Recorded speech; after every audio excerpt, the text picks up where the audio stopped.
আসসালামু আলাইকুম বিআই সাহেব। ওয়ালাইকুম আসসালাম বিআই সাহেব। কেমন আছেন বিআই সাহেব? বুকে বড় জ্বালা বিআই সাহেব। তাহলে তো মনে হয় বিআইয়ের গ্যাস্ট্রিকের সমস্যা। গ্যাস্ট্রিকের ট্যাবলেট খান। ব্যথা ট্যাবলেটে যাবে না বিআই সাহেব। আপনার হাতে ঠান্ডা শরবত খেলে এই ব্যথা এমনিতেই চলে যাবে বিআই সাহেব। তো দেরি না করে আগে আমাদের শরবতটা খাওয়ান। এভাবে তো শরবত খাওয়াবো না, আগে আপনাদের সাথে আমাদের দেনা পাওনার হিসাবটা ফাইনাল করি। আরে আফসোস বিআই সাহেব, আমরা শরবতটা খেতে খেতে হিসাব নিকাশ ফাইনাল করি। আমরা হচ্ছে দিলওয়ালা বংশের মানুষ। শরবতটাকে খাওয়ান, তারপরে যত টাকা যাবেন তত টাকাই দিব। ঠিক আছে, দেখা যাবে বিআইরা কত বড় দিলেওয়ালা। এখন বলুন আপনাদের গেটের ভাড়া কত? 1 লক্ষ টাকা। ছি ছি, এটা আপনি কি করলেন? সরি সরি সরি, আসলে 1 লক্ষ টাকার কথা শুনে হঠাৎ করে আমার গ্যাস্ট্রিকটা বেড়ে গেল। 1 লক্ষ টাকার কথা শুনে আপনার হাওয়া টাইট হয়ে গেল? তো হবে না। আমাদের বোনা তো সস্তা না। 1 লক্ষ টাকা দেওয়ার ক্ষমতা যদি নাই থাকে তাহলে যেই পথ দিয়ে এসেছেন সেই পথ দিয়ে বাসায় ফিরেন। আরে ভাই, আপনি তো রাগ করছেন কেন? মাত্র 1 লক্ষ টাকাই তো, এ আর এমন কি? হ্যাঁ বেঞ্চ, আপনি 1 মিনিট ওয়েট করেন, আপনার টাকা আমি এখনই দিচ্ছি। এই নেন বেঞ্চে আপনার 1 লক্ষ টাকা। এবার তো ভিতরে যেতে দিবেন না? কেচিটা দে তো। এই নেন, ফিতাটা কেটে ভিতরে আসেন। আরে আরে ছাড়েন। কই বাটপাটটা কই? এই বাটপার মানে আপনি কার কথা বলতেছেন? ও, কার কথা বলেছে আপনি কিছু বুঝতে পারছেন না তাই না? গেটের মধ্যে নকল টাকা দিয়ে ভিতরে ঢুকেছেন, কি ভাবছেন আমরা কিছু বুঝতে পারবো না? এই ধরেন আপনাদের টাকা। আপনাদের কোনো টাকা আমাদের প্রয়োজন নেই। বাঁচলাম। এই, এখানে কি দাঁড়িয়ে দাঁড়িয়ে মেয়ে দেখাচ্ছে? মেয়ে দেখতে আসছো তুমি এখানে? আরে মেয়ে দেখতে আসবো কেন? আমি তো তোমার বিয়ে ভাঙতে আসছি। তাহলে এভাবে ঢ্যাং ঢ্যাং করে ঘুরে বেড়াচ্ছ কেন? ভুলেও যদি কেউ জানতে পারে যে তুমি এখানে বিয়ে ভাঙতে আসছো তাহলে তোমার কি অবস্থা করবে তুমি জানো? আরে এইভাবে কলার ধরে রাখছি, কলার ছাড়ো। এভাবে কলার ধরে থাকলে তো সবাই এমনিতেই বুঝে যাবে। শোনো, ওই বরপক্ষের লোক সেজে এই বাড়িতে ঢুকে পড়েছে, কিছু বুঝতেও পারবে না, জানতেও পারবে না। কিন্তু আমার না খুব ভয় করছে। আরে এত টেনশনের কি আছে? তুমি একদম নিশ্চিন্তে থাকো, আমি ঠিক টাইমে তোমাকে এখান থেকে নিয়ে যাবো। তোমাকে ভালোবাসি না? আচ্ছা ঠিক আছে, দেখো একটু 19 থেকে 20 হলেই কিন্তু আমি অন্য কারো হয়ে যাবো। আচ্ছা তুমি এখন এখান থেকে যাও, না কেউ দেখে ফেললে আবার প্রবলেম হয়ে যাবে। কেমন আছেন বিয়ে সব মুখে বড় জ্বালা কিসের জ্বালা? এই দাঁড়া, নায়িকাদের মতো এমন কোমর দুলে দুলে কোথায় যাচ্ছিস শুনি? আর এই শরবত কার জন্য? বিয়ে সাহেব শরবত খেতে চাইছে, ওনার জন্য শরবত বানিয়ে নিয়ে যাচ্ছি। আহা শোনা গো আমার, ওই বাটপাটার জন্য তোমার দরদ উঠলেই পড়তেছে তাই না? দে শরবত আমার কাছে দে। আরে সাবধানে পড়ে যাবি তো। যা রুমে যা। এই তুই কি সত্যি শরবত নিয়ে যাবি? দেখ না কি করি। বিয়ে সাহেব আপনার শরবত।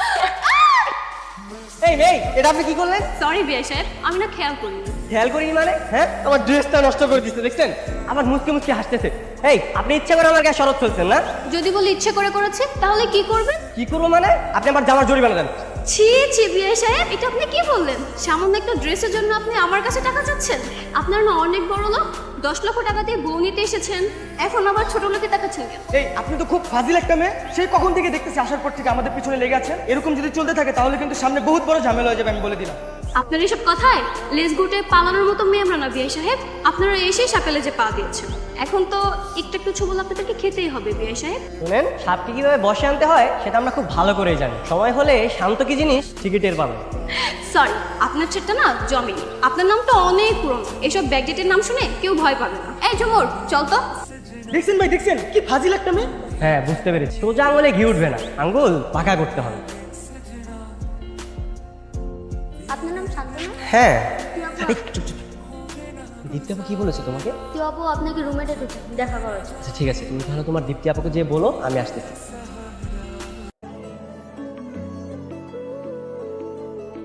এই তুমি কি এখানে আমার বিয়ে করার জন্য আসছো? আরে বিয়ে খেতে কেন আসবো? হ্যাঁ, আমি তো এখানে এসেছি তোমাকে ছৌ মেরে তুলে নিয়ে যাওয়ার জন্য। তুমি যে আমাকে বিয়ে বাড়ি থেকে তুলে নেওয়ার জন্য আসছো, তোমাকে দেখে না আমার মনেই হচ্ছে না তোমার মধ্যে এই চিন্তা আছে। তুমি এগুলো কি বলছো? হ্যাঁ, আমি শুধু তোমার জন্য তো কষ্ট করে বিয়ে বাড়িতে আসছি। তাহলে বলো কি প্ল্যান করেছো, কখন পালাচ্ছেন? আরে বাবা, প্ল্যান প্রোগ্রাম করে এগুলো হয় না। আমি সময় সুযোগ বুঝে তারপর তোমাকে নিয়ে উড়াল দিই। আরে দেখবেন বিয়ে সাহেব চলে আসছে। কি বিয়ে সাহেব আমাদের আশেপাশে এত ঘুরঘুর করছেন কেন? আপনারা যে ভালোবাসা দিয়েছেন সেই ভালোবাসার প্রতিদান দেওয়ার জন্য সুযোগ খুঁজতেছি। তো বেহেন সাহেবেরা কি করতেছে? কি রে, বিয়ে সাহেব কি অন্ধ নাকি? হ্যাঁ, দেখতে পাচ্ছেন আমরা কি করছি? একটু পরে যে নাচ গানের প্রোগ্রাম হবে তারই প্র্যাকটিস করছি। বাহ বাহ, বেহেন সাহেব আবার নাচতেও পারে? আমরা আপনাদের মতো না, আমরা সবকিছু করতে পারি। চাইলে আপনি আমাদের সাথে জয়েন করতে পারেন। আরে কারে কি বলছিস? হ্যাঁ, গাদাকে দিয়ে কখনো হাল চাষ হয় না। ও তাই না? বেহেন সাহেব দেখি পরীক্ষা দেওয়ার আগে ফেল ঘোষণা করে দিয়েছে। তো দেখি কে কত নাচতে পারে। আজকের প্রোগ্রামে শুধু ডান্স হবে বেয়াই আর বেহেন সাহেবের কাপড় লেন।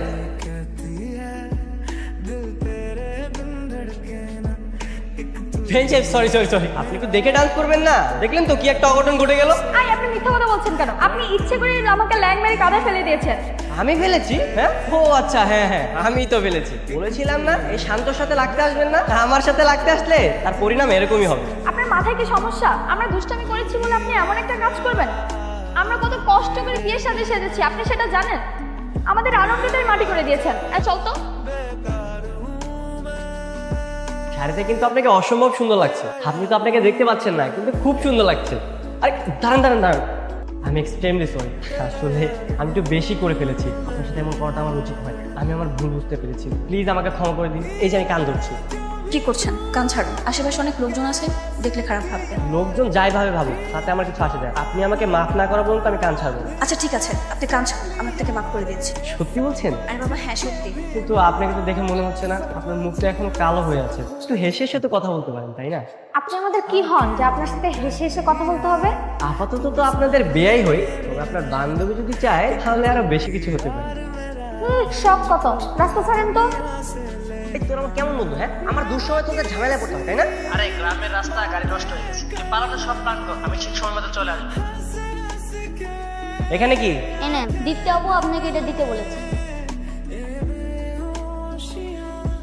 তোমার এতক্ষণ লাগে আসতে? হ্যাঁ, কেউ আবার দেখে ফেলেনি তো? না। তুমি চাইলে কিন্তু বোরকাটা খুলে ফেলতে পারো, কারণ গাড়ির ভিতরে আমাদেরকে কেউ দেখবে না। এ কি আপনি? হ্যাঁ আপনি এখানে মানে? আমি সব কিছু জানি। সত্যি করে বলতো, তুই কি শান্তকে ভালোবাসিস? কি বলছিস আপু? ওকে তো আমি ভালো করে চিনিই না, তবে ওকে আমার খুব পছন্দ হয়েছে। শান্ত আমার বয়ফ্রেন্ড, ও বরযাত্রীর কেউ না। আমাকে নিয়ে পালানোর জন্য বরযাত্রী সেজে বিয়ে বাড়িতে এসেছে। তুই এসব কি বলছিস? আমি ঠিকই বলছি, শান্ত আমার জন্য বাড়ির বাইরে অপেক্ষা করছে। শান্তর সাথে আমার পালানোর কথা থাকলেও আমি এখন বিয়ে বাড়ি থেকে পালাতে পারবো না। বাড়িতে কত মানুষ, সবাই কত খুশি দেয়। বাবা আমাকে নিয়ে কত গর্ব করে সবার সাথে কথা বলছে। সবার মুখে চুন কালি দিয়ে আমি কিভাবে পালিয়ে যাই বল? তাহলে এখন তুই কি করবি? শান্ত অনেক ভালো একটা ছেলে। সারা জীবন আমি ওর পাশে না থাকতে পারলেও আমি চাই তুই সারা জীবন ওর পাশে থাক।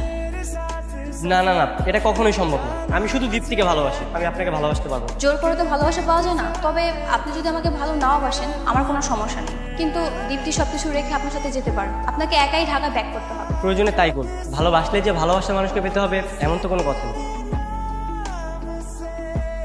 মেয়েটা তো তোকে ভালোবাসে, তাহলে সমস্যা কি? একজন পাশানি বলে তুই কি সারা জীবন দেবদাস হয়ে থাকবি? কদিন পর এমনিতেও সবকিছু নতুন করে শুরু করতে হবে, তখন এর থেকে বেটার অপশন নাও পেতে পারি। কি ব্যাপার, এখনো বসে আছেন? এভাবে আর কতক্ষণ বসে থাকবেন? আমার যতক্ষণ ইচ্ছে ততক্ষণ। কেন, আপনার কোনো সমস্যা? না না, আমার কোনো সমস্যা নেই। কিন্তু কেউ যদি দেখে ফেলে আমার সঙ্গে পালানোর জন্য আপনি এখানে বসে আছেন, তাহলে তো আপনার সমস্যা হবে। দেখলে দেখুক, তা নিয়ে আপনাকে ভাবতে হবে না। আর আপনি না চলে গিয়েছিলেন, তাহলে আবার ব্যাক করলেন কেন? যেতে যেতে ভাবলাম এমন সুযোগ তো আর বারবার পাবো না, তাই এই সুযোগটা আর হাতছাড়া করতে যাচ্ছি। কি এভাবে বসে থাকবেন নাকি আমার সঙ্গে পালাবেন? পালাবো। তাহলে চলুন।